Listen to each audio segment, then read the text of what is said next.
નમસ્તે વિદ્યાર્થી મિત્રો, હવે આપણે સલ્તનત કાળના બાંધકામ પછીનો આગળનો જે આપણો ટોપિક છે એ ટોપિકનું નામ છે વિજયનગર સામ્રાજ્ય. કયો ટોપિક છે? તો કે વિજયનગર સામ્રાજ્ય. તેના વિશે આપણે અહીંયા આગળ અભ્યાસ કરવાનો છે. તેનો સમયકાળ કયો છે? તો કે તેનો સમયકાળ છે ઈસવીસન 1206 થી ઈસવીસન 1290નો સમયગાળો છે. એ આપણને વિજયનગર સામ્રાજ્યની સ્થાપનાનો સમયગાળો જોવા મળે છે. તુગલક વંશના નિર્બળ સુલતાનોના સમય દરમિયાન, બરાબર, તુગલક વંશમાં આપણે જોયું કે એની કેવી, તો કે જે નીતિઓ હતી એ કેવી હતી? તો કે તરંગી નીતિઓ હતી, અને પછી નબળા શાસકો ઘણા બધા આવ્યા અને એની પરિસ્થિતિ પણ નબળી થઈ ગઈ. એના કારણે અને તે સમય દરમિયાન દિલ્હી સલ્તનતના વિઘટનની પ્રક્રિયાનો પ્રારંભ થયો. બરાબર, એ તુગલક વંશ છે એ કેવો? તો કે મર્યાદિત થઈ ગયો હતો. એટલે એના જુદા જુદા ભાગોમાં વિભાજન થવા માંડ્યું. પછી તો કે સૈયદ વંશ અને લોધી વંશ દરમિયાન આ પ્રક્રિયા છે એ ઝડપી બની. બરાબર, ત્યાર પછી આવ્યો સૈયદ વંશ, તો એ અને લોધી વંશ, તો એમાં આ જે વિભાજન થવાની પ્રક્રિયા હતી, જે જુદા જુદા ટુકડાઓમાં વિભાજન થવાની, આપણે કેમ ઉત્તર ભારત દક્ષિણ ભારતનો અભ્યાસ કર્યો તો હર્ષવર્ધન બીજો અને પુલકેશી, હર્ષવર્ધન અને પુલકેશી બીજા પછી નાના નાના ટુકડાઓમાં વિભાજન થવા માંડ્યું. તેવી જ રીતના અહીંયા શું છે? તો કે જે તુગલક વંશ છે ત્યારબાદ છે સૈયદ અને લોધી વંશ છે, એ સમયની દરમિયાન આ પ્રક્રિયા તો એકદમ ઝડપી બની. તૈમૂરના આક્રમણના કારણે પણ સ્થિતિ વધુ વણસી થઈ. બરાબર, જ્યારે તૈમૂરનું આક્રમણ થયું એટલે દિલ્હીની સત્તા શું છે? તો કે સીમિત થઈ ગઈ હતી, એ એટલી વિસ્તારથી રહી હતી નહીં. આ બધી જ પરિસ્થિતિના કારણે ઉત્તર અને દક્ષિણ ભારતમાં અનેક પ્રદેશો છે એ સ્વતંત્ર થઈ અને પોતાનું અલગ રાજ્ય છે એ સ્થાપવા માંડ્યા હતા, સ્વતંત્ર રાજ્ય થવા માંડ્યા. જેમાં મહત્વના રાજ્ય તો કે વિજયનગર અને બહમની, એનો બેનો આપણે અહીંયા અભ્યાસ કરશું. એ સિવાય તો કે વિજયનગર, બહમની, માળવા, મેવાડ, બંગાળ, જોનપુર વગેરે છે એ સ્વતંત્ર રાજ્યો થયા હતા. બરાબર, અહીં આપણે વિજયનગર અને બહમની રાજ્ય વિશે થોડી વાત કરીશું કે એ રાજ્યો છે એ કેવા હતા. તો જે વિજયનગર છે એની સ્થાપના કરનાર બે ભાઈઓ હતા, જેનું નામ હતું હરિહરરાય અને બુક્કારાય નામના બે ભાઈઓ હતા, જેણે ઈસવીસન 1336માં તુંગભદ્રા નદી છે, જે દક્ષિણ ભારતની નદી કહેવાય છે, તેના નદીના કિનારે પોતાના રાજ્યની રાજધાની વિજયનગર સામ્રાજ્યનો પાયો નાખ્યો હતો.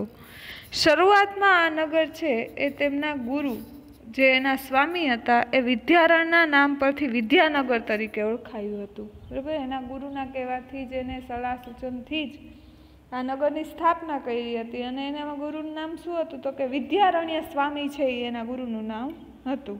એટલે આ વિદ્યારણ્ય સ્વામીના નામથી શરૂઆતમાં જે હરિહરરાય અને બુક્કારાય નામના જે સગા ભાઈઓ હોય છે, એણે જે નગર વસાવ્યું હોય છે, એ નગરને શું નામ આપ્યું?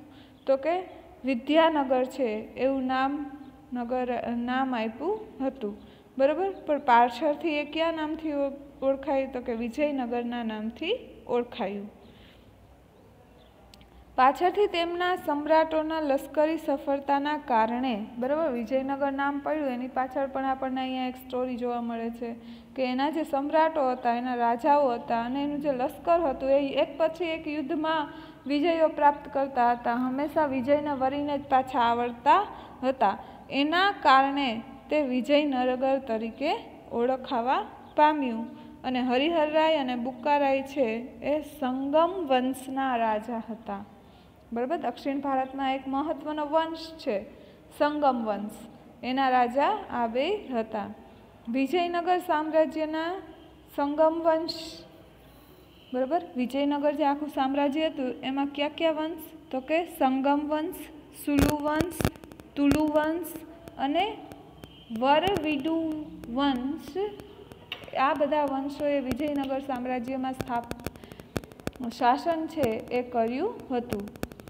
એટલે આપણે જોઈ શકીએ છીએ વિદ્યાર્થી મિત્રો કે અહીંયા વિજયનગર છે એના માટે આપણે કયા કયા રાજ્યોને યાદ રાખવા પડશે. શાસન કયા કયા વંશ કરી ગયા છે? તો કે વિજયનગર સામ્રાજ્ય છે, જેનું જૂનું નામ વિદ્યારણ્ય સ્વામીના નામથી વિદ્યાનગર હતું. પછી એ વિજયોના કારણે વિજયનગર નામથી પ્રખ્યાત થયું. એમાં સંગમ, સુલુ, તુલુ અને અરવિડુ આ જે મહત્વના વંશો છે એને શાસન કર્યું હતું. બરાબર. આપણે દિલ્હી સલ્તનતમાં કેમ જોયું કે ગુલામ વંશ, ખિલજી વંશ, પછી તુગલક વંશ, સૈયદ વંશ અને છેલ્લે કયો આવ્યો તો કે લોધી વંશ. એવી જ રીતના અહીંયા વિજયનગર જે સામ્રાજ્ય હતું ત્યાં સંગમ, સુલુ, તુલુ અને અરવિડુ વંશ છે એણે શાસન કર્યું હતું. હરિહર રાય પ્રથમ અને બુક્કા રાયે નાના રાજ્યને સામ્રાજ્ય બનાવવામાં મહત્વનું યોગદાન છે એ આપ્યું હતું. બરાબર. કોણ? આ બે ભાઈઓ છે, હરિહર રાય અને બુક્કા રાય. હરિહર રાય પ્રથમ એટલે આપણે યાદ રાખવાનું કે અહીંયા હરિહર રાય પ્રથમ આવ્યો એટલે આગળ હરિહર રાય બીજો ક્યાંક હશે. બરાબર. ત્યારે જ એને ક્રમ આપેલો હોય પ્રથમ, દ્વિતીય. તો સુલુ વંશનું શાસન છે એ કેટલા વર્ષ? તો કે 20 વર્ષ સુધી ચાલ્યું અને ત્યારબાદ તુલુ વંશની સ્થાપના થઈ. બરાબર. અને તુલુ વંશમાં કોણ મહત્વનો એક શ્રેષ્ઠ રાજા થઈ ગયો? તો કે તુલુ વંશમાં કૃષ્ણદેવરાયનો જે રાજા છે એ વિજયનગરનો પણ એક મહાન રાજા તરીકે આપણે ઓળખાવી શકીએ તેવો કૃષ્ણદેવરાય જેવો એક શ્રેષ્ઠ શાસક છે એ થયો, જે માત્ર તુલુ વંશનો જ નહીં પરંતુ સમગ્ર વિજયનગર છે તેનો સામ્રાજ્યનો સર્વશ્રેષ્ઠ શાસક છે એ સાબિત થયો હતો. એટલું જ નહીં પણ એને શું કર્યું હતું? તો કે ભારતના એક મહાન શાસક બનવાનું ગૌરવ પણ તેને મળ્યું હતું.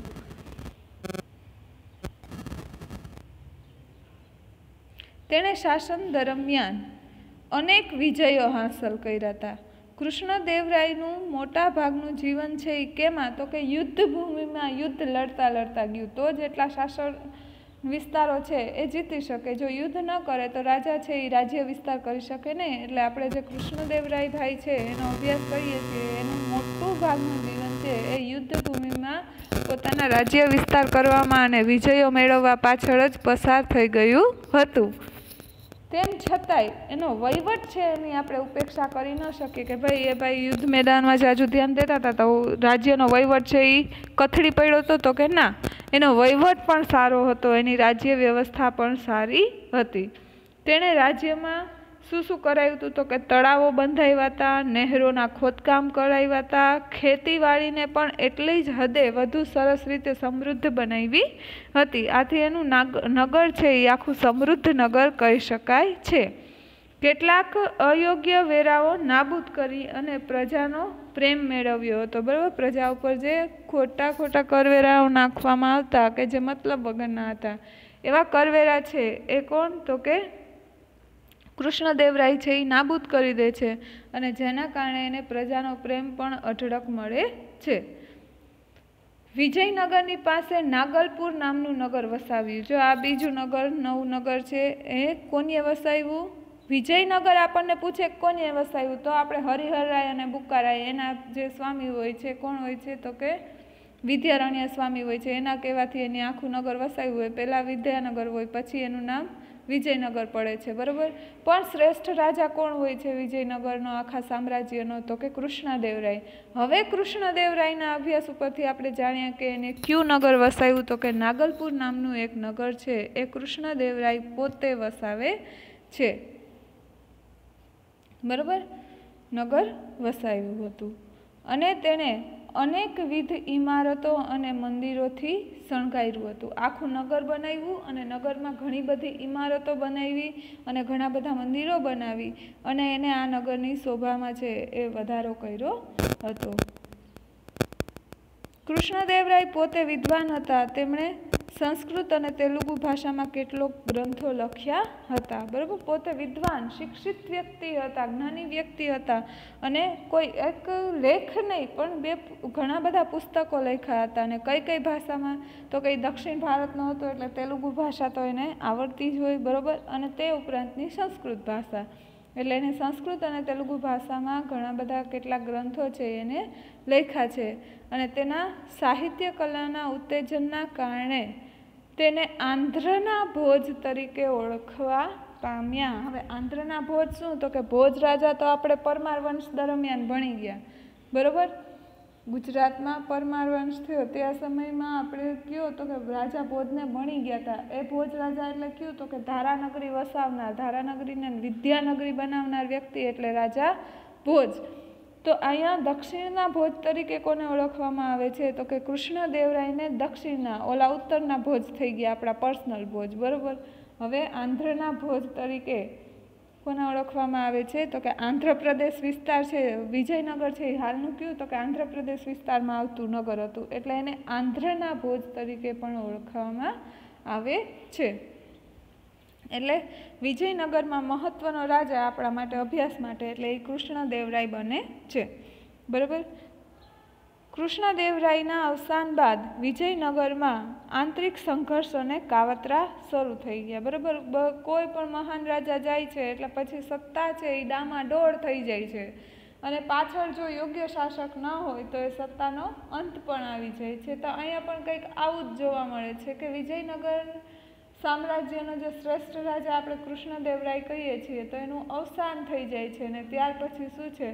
તો કે રાજ્ય વ્યવસ્થા છે એ ડામાડોળ થઈ જાય છે, અવ્યવસ્થિત થઈ જાય છે અને અંદરો અંદર જે સંઘર્ષો છે એ ઊભા થઈ જાય છે અને કાવતરાઓ, બરાબર, જુદા જુદા ષડયંત્રો છે એ રચાવાના શરૂ થઈ જાય છે।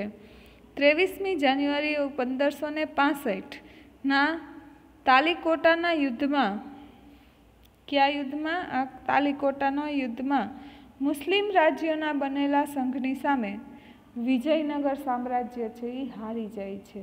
ક્યારે હારે છે? 1565માં।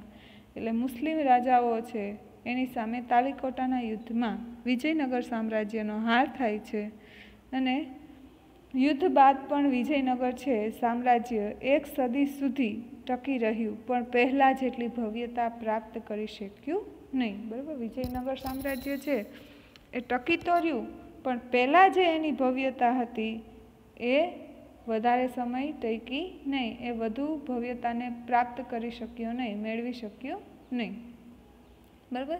તો આમાં આ ભાગમાં આપણે કયા નગર વિશે અભ્યાસ કર્યો? તો કે વિજયનગર, સ્થાપક તો કે હરિહરરાય અને બુક્કારાય, સ્થાપના કોના કહેવાથી? પોતાના ગુરુ જે હોય છે વિદ્યારણ્ય સ્વામીના કહેવાથી કરી હોય છે। તો વિજયનગરને પહેલું નામ શું આપે છે? તો કે વિદ્યાનગર આપે છે। પરંતુ ધીરે ધીરે વિજયનગર સામ્રાજ્ય છે એમાં ઘણા બધા વિજયોને પ્રાપ્ત કરે છે અને એક પછી એક સામ્રાજ્ય જીતતું જાય છે જેથી એ નગરનું નવું નામ પડી જાય છે વિજયનગર સામ્રાજ્ય।